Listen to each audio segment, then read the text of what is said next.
Hey there, this is Dalton from Pole Barn Garage. Real popular these days for everybody to show off with their fancy fuel injections and stuff, the initial startup, and how easy it is. And it really is. But what if your budget doesn't allow for that? Enter the Brawler. This is a 650 Brawler double pumper carb by Holley. She's a mechanical secondary. This is a dependable, affordable carb with a lot of goodies built into it right out of the gate. She's got the clear sight glasses. That helps a lot with adjusting your floats. These are the best. They're easy to modify. Change the jets that fast.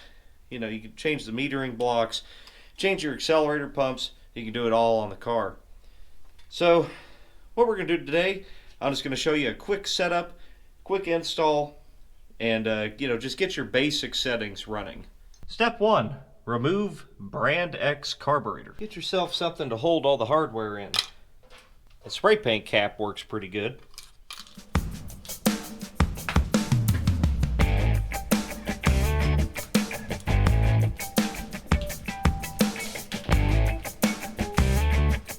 Yeah. Goodbye, Brand X carb. A couple things to take note of on your Holley carb. You have several vacuum ports to pick from. The ports on the bottom are manifold vacuum, and the port on the side is ported vacuum, meaning that it only supplies vacuum when the throttle blades are opening. The port on the back is a 3/8 plug.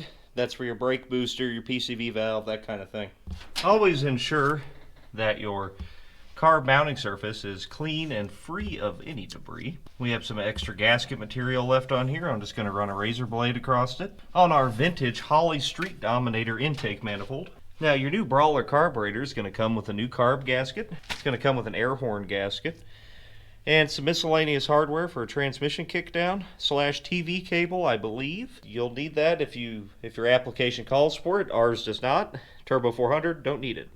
Look how pretty that is on there. Now that to me is how a muscle car engine should look, with a double pumper sitting on top of it. Ratchet her down and do it in a crossing pattern like you would tighten down a wheel or something.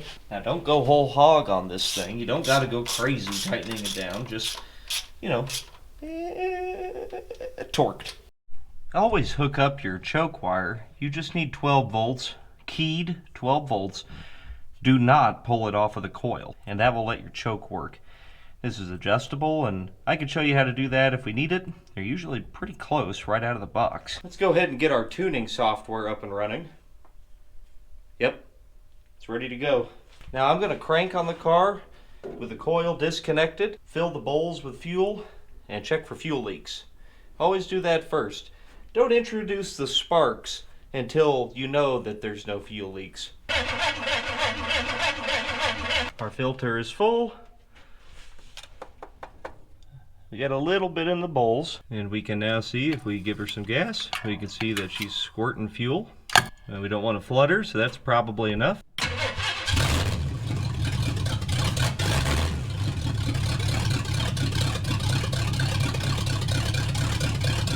Now we will set our idle mixture, and we'll set our idle speed, and you're done.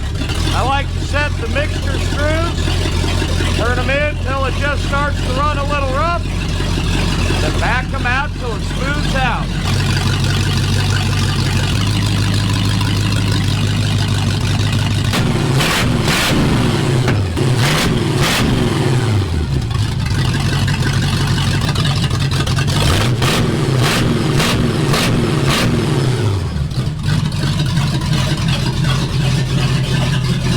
Well, let me go ahead and close the software program. Closed. This is the beauty of the carburetor. Bolt carburetor on engine. Start engine.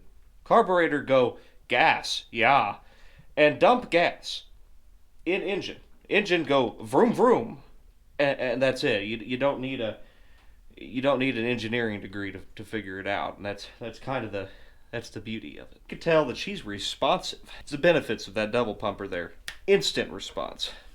They also offer vacuum secondary carbs, CFMs all over the place. You got, some have 4 corner idle screws, some have 2. I mean, you got options, lots of them. And if your budget's tight like mine, I would go with that. Brawler's a good carb. I've ran it several times. Thanks for watching, guys. Shout out to Holley Performance, Roadkill Customs. Thanks for being here, and we will see you next time on Pole Barn Garage.